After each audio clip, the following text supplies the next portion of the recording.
کسان جو آتم ہتیا کر رہے ہیں، واقعی روز خبر پڑھتے ہیں وہ کیسے ہم لوگ کھانا کھا کے سو جاتے ہیں. یہ کسان خودکشی کر رہے ہیں.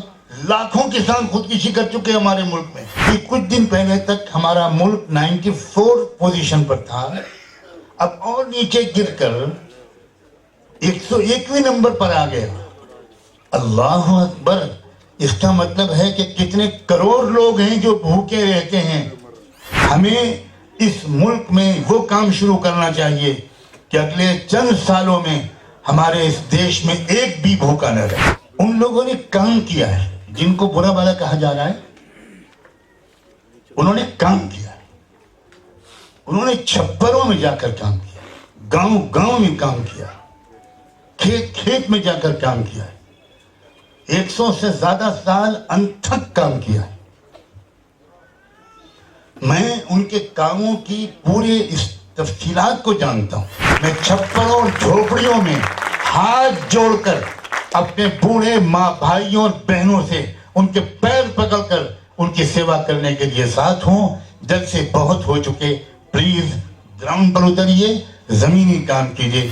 کہ ڈیموکریٹک سسٹم میں دو چیزوں کی سخت ضرورت ہے. ایک تو اس بات کی کہ ایک سماج کے دل میں دوسرے سماج سے نفرت بٹھائی جائے، اور دوسرے سماج کے دل میں پہلے سماج سے ڈر بٹھایا جائے. اس کے بغیر کوئی پارٹی الیکشن جیت نہیں سکتی.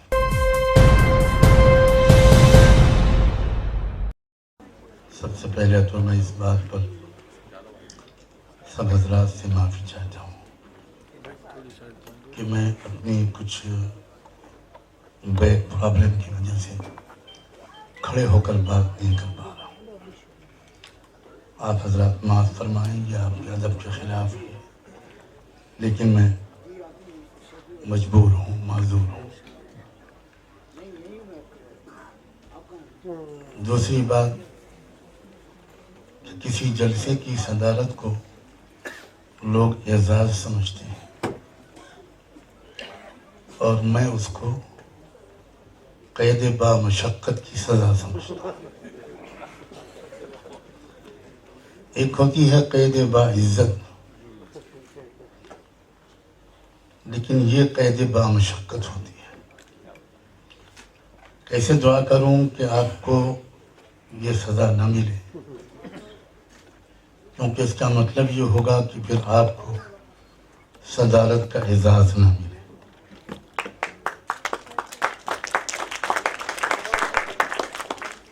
مجھے نہیں معلوم کہ کتنا وقت ہے. مجھے تو بتایا گیا تھا کہ 9 بجے تک پروگرام ہے، تو شاید 3-4 منٹ باقی ہے پروگرام میں. یہ ایک اور تشریح ہے قید با عزت. یہ عجب دستور زباں بندی ہے یہاں تیری محفل میں.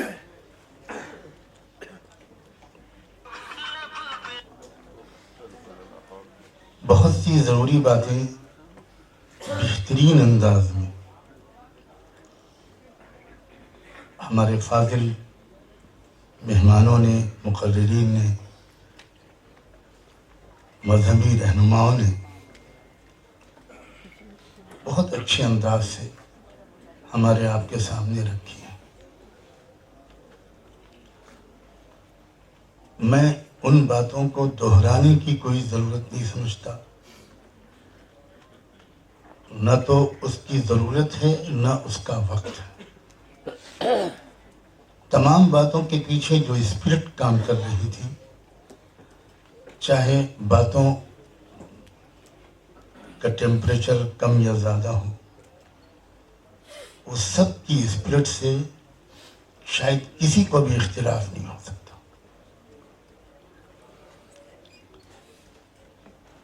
لیکن میں ایک بات کہنے کی اجازت چاہتا ہوں جو مجھ سے پہلے بھی شاید فیضان صاحب نے فرمائی تھی کہ بچپن سے ہم لوگ اس قسم کے جلسے، تقریریں سنتے چلے آ رہے ہیں. کامیاب ہم نہیں ہوئے محبت کا پیام پھیلانے والے، کامیاب نفرت کے سوداگر ہوئے اس لیے کہ انہوں نے انتھک زمینی محنت کی، گریس روٹ لیول پر انہوں نے کام کیا، اور خدا کا اس دنیا میں ایک بالکل سائنٹیفک اصول ہے کہ جو بھی کام کرے گا، محنت کرے گا، کسی گول کو اچیو کرنے کے لیے اپنا وقت، اپنی جان، اپنے ریسورسز لگائے گا، وہ کامیاب ہوگا، اور جو تمناؤں سے کام چلائے گا، باتوں سے کام چلانے کی کوشش کرے گا، اس کی نیت ہزار اچھی ہو، وہ کامیاب نہیں ہو سکتا۔ انصاف پسند کرنے والوں کی طرف سے کام بہت کم ہوا ہے، اور ناانصافی کے علمبرداروں کی طرف سے انتھک کام ہوا ہے۔ وہی مسٹ ایڈمٹ اٹ۔ اگر ہم نے صرف لفاظیوں سے کام چلانا کا رویہ جاری رکھا اور ایک سے ایک بڑھ کر پروز میں یا پوئٹری میں امن کا پیغام دیتے رہے، جلسے کرتے رہے، سیمینارز اور سمپوزیمز کرتے رہے، تو پلیز نوٹ کر لیجیے کہ ہم آگے نہیں بڑھیں گے، ہم پیچھے ہی ہٹتے چلے جائیں گے۔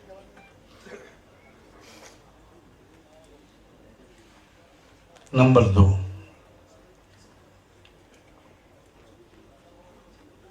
یونیورسٹی آف لندن کے فلاسفی ڈپارٹمنٹ کے ڈین تھے پروفیسر جورج۔ ایک دو انٹرنیشنل سیمینارز میں میری ان کی ملاقات بھی ہوئی۔ انہوں نے ایک کتاب لکھی ہے دی وکڈ سویلائزیشن۔ اس میں ڈیموکریسی پر انہوں نے عجیب طرح کے کمنٹس کیے۔ ان کا کہنا ہے کہ ڈیموکریٹک سسٹم، اس کی اندر بہت سی خوبیاں ہیں، میں ان خوبیوں کو ڈینائی نہیں کرتا، یہ اس کتاب کے آتھر کی بات میں نقل کر رہا ہوں۔ لیکن ایک بات میں 40 سال کے غور و فکر کے بعد ڈنکے چوٹ پر کہنا چاہتا ہوں کہ ڈیموکریٹک سسٹم میں دو چیزوں کی سخت ضرورت ہے۔ ایک تو اس بات کی کہ ایک سماج کے دل میں دوسرے سماج سے نفرت بٹھائی جائے، اور دوسرے سماج کے دل میں پہلے سماج سے ڈر بٹھایا جائے۔ اس کے بغیر کوئی پارٹی الیکشن جیت نہیں سکتی۔ بہت ہلکی تالیاں بجیں۔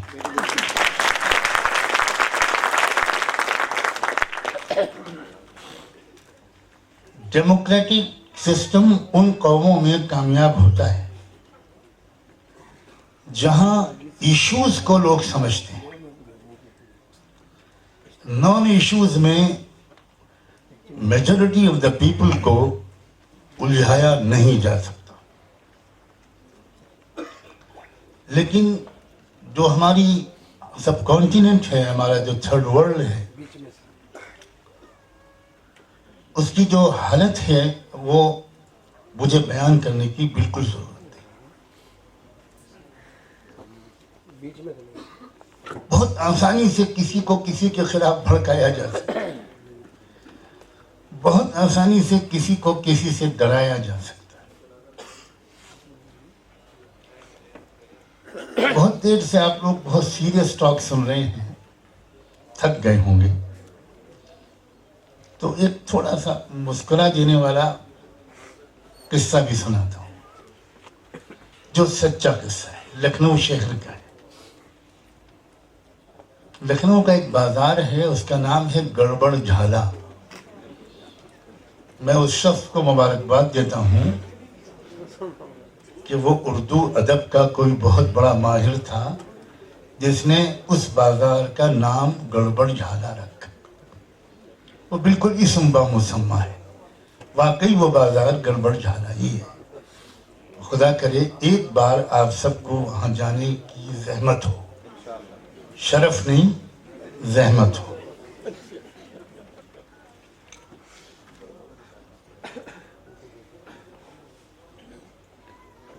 اس بازار سے ایک بچہ،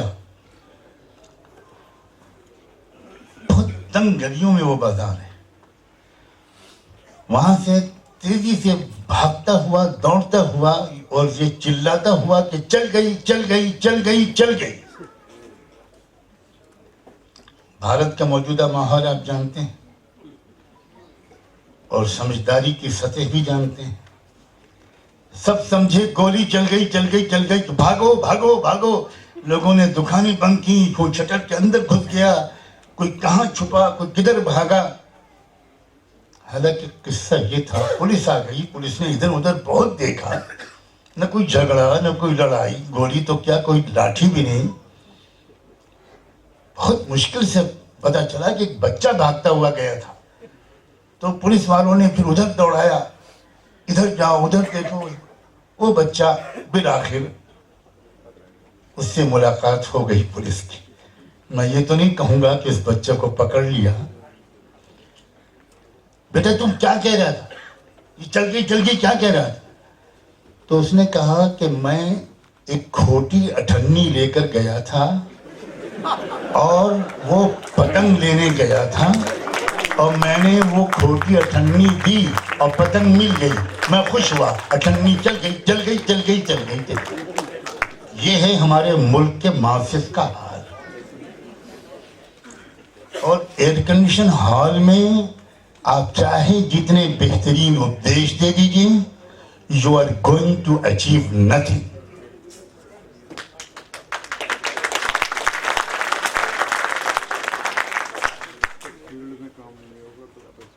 ان لوگوں نے کام کیا ہے جن کو برا بھلا کہا جا رہا ہے، انہوں نے کام کیا ہے، انہوں نے چھپروں میں جا کر کام کیا، گاؤں گاؤں میں کام کیا، کھیت کھیت میں جا کر کام کیا ہے، 100 سے زیادہ سال انتھک کام کیا ہے۔ میں ان کے کاموں کی پورے اس تفصیلات کو جانتا ہوں، کیونکہ میرا ایک اکیڈمک مزاج ہے جستجو کا۔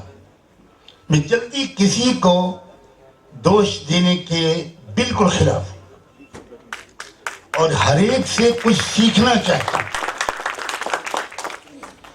دن رات سیکھتا رہتا ہوں۔ ابھی بھی میں نے ہمارے تھامس صاحب کی تقریر سے بہت کچھ سیکھا، سوامی جی کی افتتاحی تقریر سے بہت کچھ سیکھا، اور بھی جو فاضل مقررین ہیں میں سب کے نام میں جانتا۔ زد کے فیضان صاحب نے تو ایئر کنڈیشن ہال میں گرمی پیدا کر دی، فل مارکس ٹو ہم۔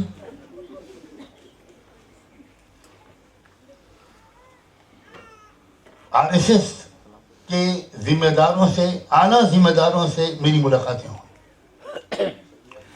اور میں ان کی شاخاؤں میں گیا ہوں،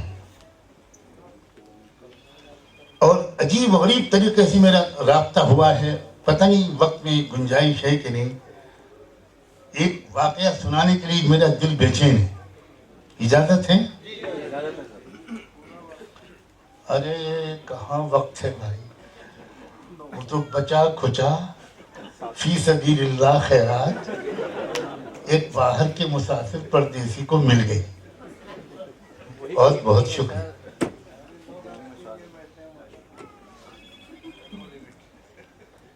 اب آپ نے سب کو سزا دے گا۔ کیا کہہ رہا تھا میں؟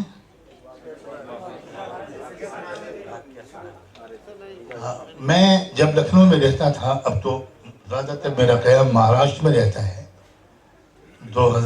7 تک تو میں لکھنؤ ہی میں رہتا تھا، وہیں پیدا ہوا.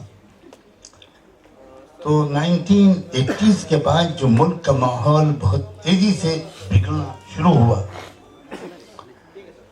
تو اس وقت میں نے بنا کسی ڈسکرمنیشن کے جتنے اچھے شریف لوگ میرے کانٹیکٹ میں تھے، بہت سے پروگرام ہوتے تھے، قرآن کا درس ہوتا تھا، اور اس قرآن کے درس میں کم سے کم ہر ہفتے 300-400 نان مسلم لوگ آتے تھے اور thousands آف مسلمس آتے تھے.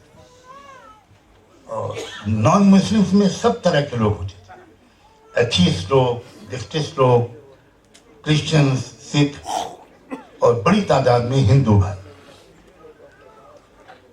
تو اس وقت میں نے ایک اپیل کی شہر لکھنؤ کے لوگوں سے کہ ہر شخص اپنا بلڈ گروپ چیک کرا لے اور ہمیشہ اپنا کارڈ جیب میں رکھے، اس لیے کہ بہت فسادات ہونے شروع ہو گئے تھے.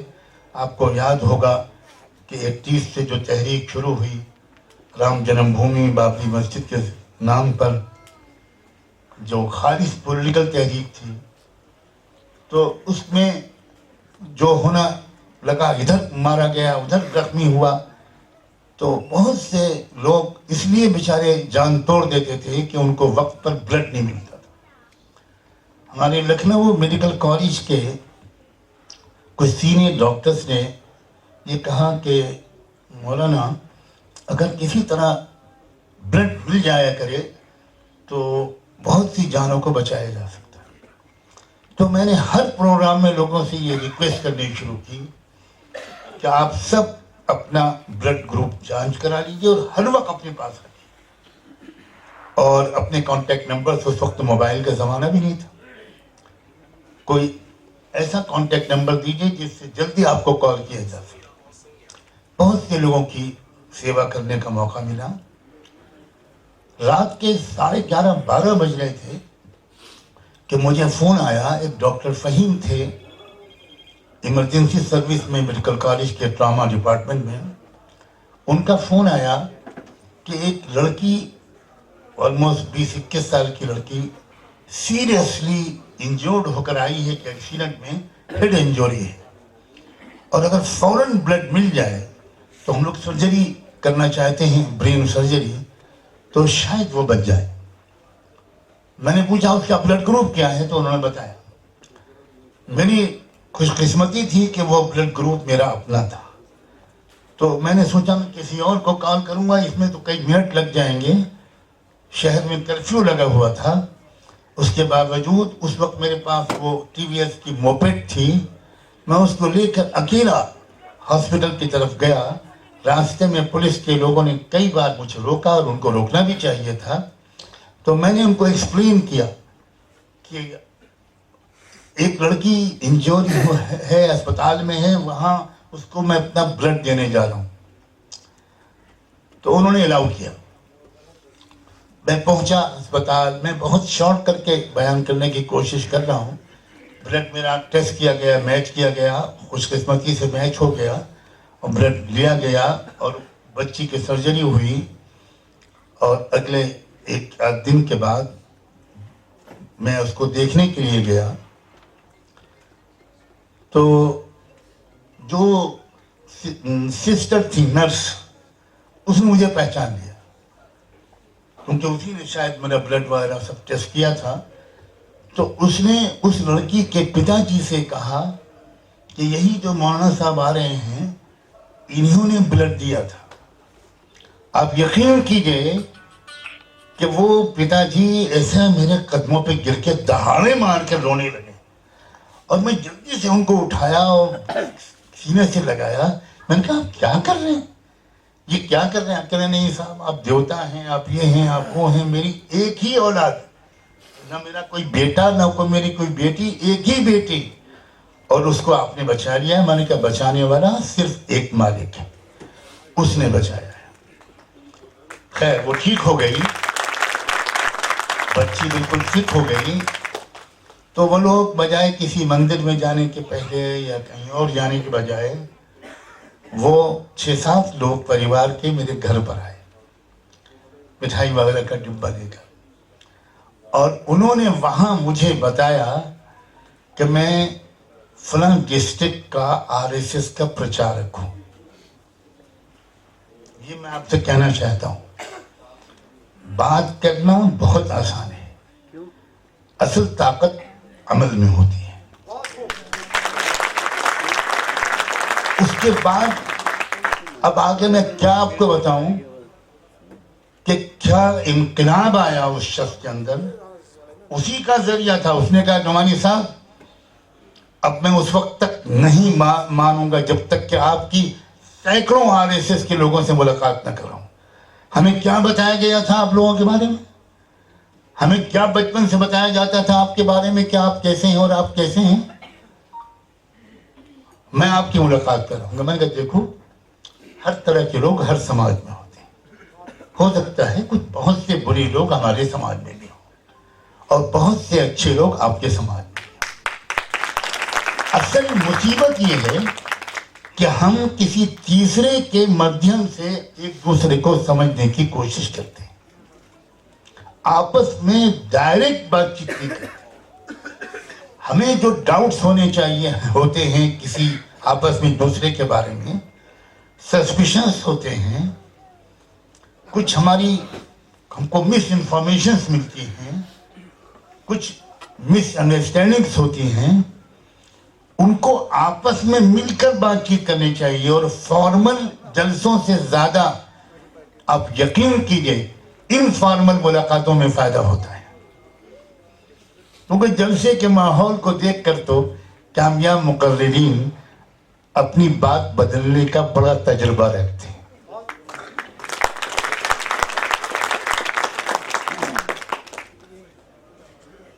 ہر مشاعرے کی غزل مجھے زبانی یاد ہے.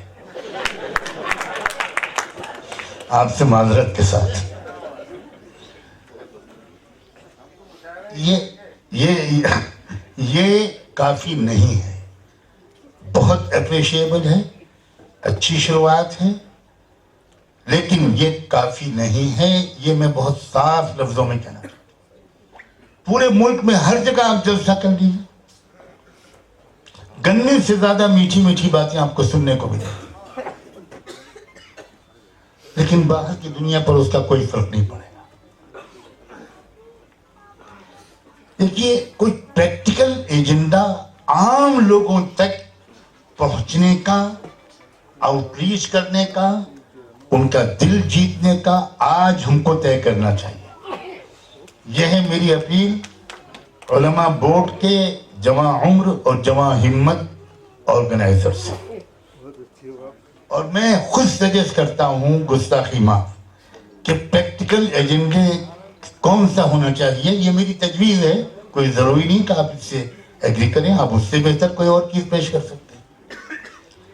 ابھی چند مہینے پہلے، چند ہفتے پہلے آپ سب جانتے ہیں کہ گلوبل ہنگر انڈیکس نے رپورٹ پیش کی ہے کہ بھوک سے مرنے والوں کی جو تعداد کے لحاظ سے پوری دنیا کے ملکوں میں ہمارا ملک 101 نمبر پر آ گیا. آؤٹ آف 116 کل 116 ملک ہیں جن کی بھوکمری کا انڈیکس 2 انٹرنیشنل آرگنائزیشن نے آپس میں کوآپریشن کے ذریعے بنایا ہے.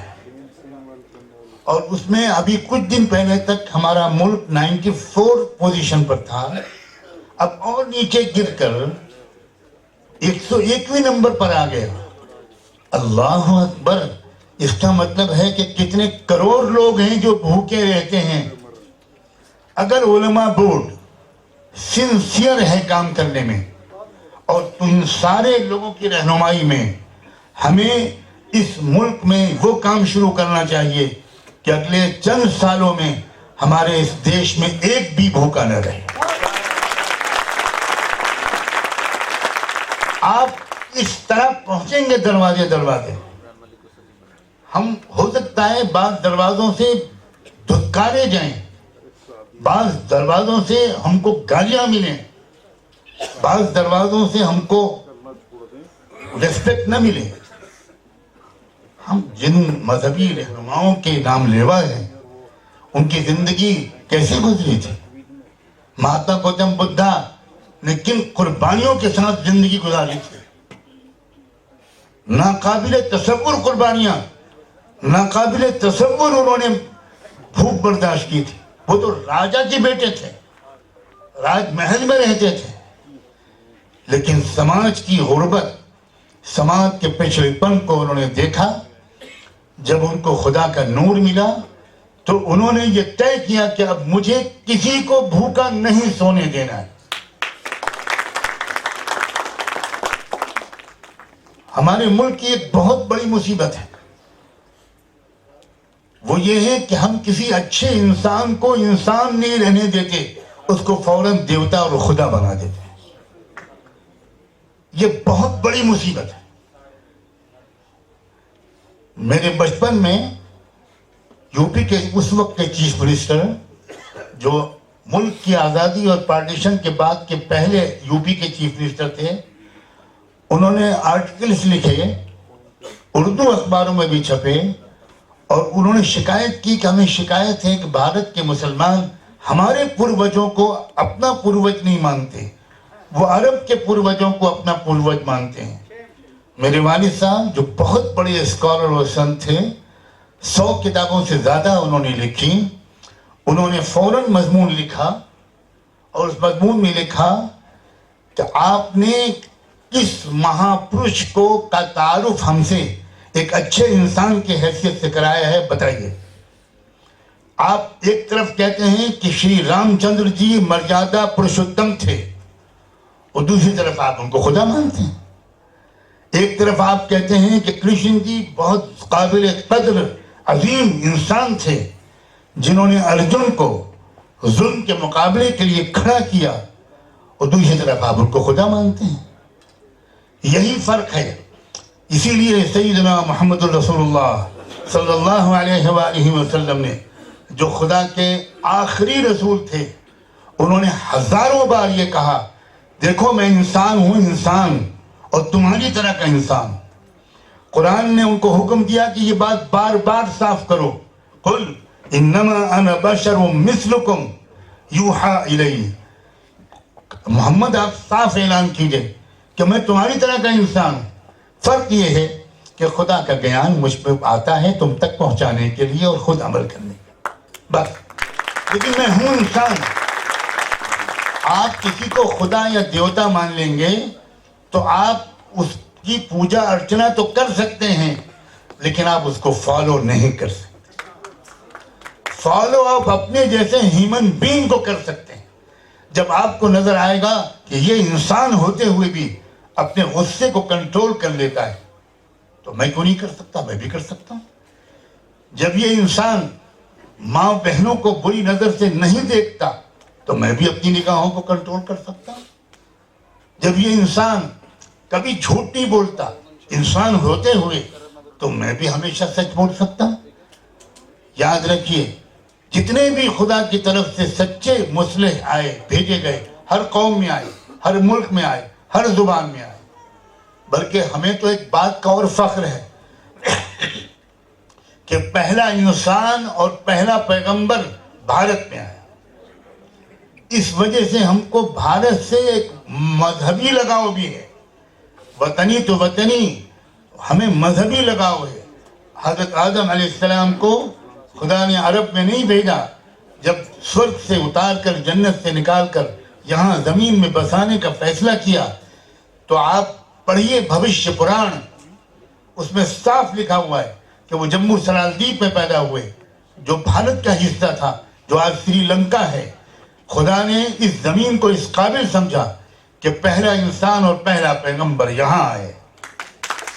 اس لیے یہ بھارت کی ذمہ داری ہے کہ وہ صحیح گیان حاصل کرے. بہت ملاوٹیں بھی ہوئی ہیں، بہت ڈسٹورشنز بھی ہوئے ہیں. ابھی ہمارے ایک مسلمان مقرر نے بھگوان مہاویر جین کہا، میں حیران رہ گیا. مہاویر جین ایک زبردست ریفارمر تھے، ایک زبردست مصلح تھے. آپ خدا کو بھی بھگوان کہیں گے اور ان ریفارمرز کو بھی بھگوان کہیں گے. ہمارے نوجوان کیسے فالو کر سکتے؟ آپ بتائیے کس قدر عجیب قسم کا ڈسٹورشن ہو رہا ہے. اس لیے میں بالکل پریکٹیکل ایک سجیشن دیتا ہوں کہ اگر ہم علماء بورڈ نے ایک کام اپنے ذمہ لیا اور وہ یہ کہ ہم کو ایک ایک گاؤں کا سروے کرنا ہے اور کسی گھر میں کوئی بھوکا نہ رہے، یہ ہم کو قسم کھانی ہے اور اپنے مالک سے وعدہ کرنا ہے. آپ دیکھیے گا کچھ بھارت کیسے بدلے گا. یہ کسان جو آتم ہتیا کر رہے ہیں، واقعی روز خبر پڑھتے ہیں وہ کیسے ہم لوگ کھانا کھا کے سو جاتے ہیں. یہ کسان خودکشی کر رہے ہیں، لاکھوں کسان خودکشی کر چکے ہیں ہمارے ملک میں. میں نے اپنے ساتھیوں کو گزارش کی، مہاراشٹر میں کرناٹکا کے 3-4 ڈسٹرکٹس کو ایک پہلے پائلٹ پروجیکٹ کے طور پر کہ آپ ایک ایک گاؤں کا سروے کرو، ایک ایک کسان کے پاس جاؤ اور ان سے پوچھو کہ کیا آپ کے اوپر کوئی بینک لون وغیرہ تو نہیں ہے. سب نے بتایا ہاں ہے. تو آپ کے پاس اس کے ری پے کرنے کی کیپیسٹی ہے؟ اکثر نے کہا کہ نہیں ہے. تو پھر آپ کیا سوچ رہے ہیں؟ تو اس نے اپنی بیٹی کو آواز دی. ایک واقعہ سناتا ہوں. اور کہا بس یہ اس بیٹی ہے میری، ایک ہی بچی ہے، اس کی شادی ہونی ہے، 6 مہینے بعد شادی ہوگی. اس کی شادی ہونے کے بعد میں آتم ہتیا کر لوں گا. میرے پاس کوئی چارے کاری نہیں، میں کروں کیا؟ میں کہاں سے لاؤں گا 10 لاکھ 12 لاکھ روپے؟ تو ہمارے ساتھیوں نے کہا کہ انکل آپ ایسا کیجئے کہ ہمیں تھوڑا سا سیوا کا موقع دیجئے، ہم لوگ آپ کا پورا لون ری پے کرنے کی کوشش کریں گے. آپ پلیز آتم ہتیا نہ کیجئے. آپ اپنے پریوار کے ساتھ رہیے. چند مہینے کے اندر وہ 10-12 لاکھ کا لون جب وہ پورا کا پورا ادا ہوا اور وہ نوٹس واپس لیا گیا، پولیس نے کہا کہ خود کیس وِدڈرا ہو گیا، تو اب آپ کو میں بتا بھی نہیں سکتا کہ وہ اس کی خوشی کا کیا عالم تھا، اس کے پورے پریوار کی خوشی کا کیا عالم تھا. یہ ہے زمینی کام. مجھے اعتراف کرنا چاہیے کہ میں یہ نہیں کر پا رہا ہوں. آپ کو بھی یہ بات اعتراف کرنی چاہیے کہ یہ اس میں ہم بہت کوتا ہے. اس لیے علماء بورڈ اگر پریکٹیکل پروگرام بنائے تو میں دیکھوں گا اور اس کے بعد پوری طرح اس کا ساتھ دوں گا. اور میں اس بات کی کوشش کروں گا کہ پورے ملک کے تمام بھائی اور بہن، نوجوان بچے اور بچیاں کسی بھی دھرم اور سماج سے تعلق رکھتے ہوں، محبت کے ساتھ ایک ہو جائیں. خدا کرے کہ یہ وہ دن جلدی آئے. میری عمر تو اچھی خاصی ہو رہی ہے، کمزور صحت ہے، لیکن اگر آپ اس کام کے لیے جائیں گے تو میں گاؤں میں آپ کے ساتھ جانے کو تیار ہوں. میں چھپروں اور جھوپڑیوں میں ہاتھ جوڑ کر اپنے بوڑھے ماں بھائیوں اور بہنوں سے ان کے پیر پکڑ کر ان کی سیوا کرنے کے لیے ساتھ ہوں. جل سے بہت ہو چکے، پلیز گراؤنڈ پر اتریے، زمینی کام کیجیے. آپ کا بہت بہت شکریہ.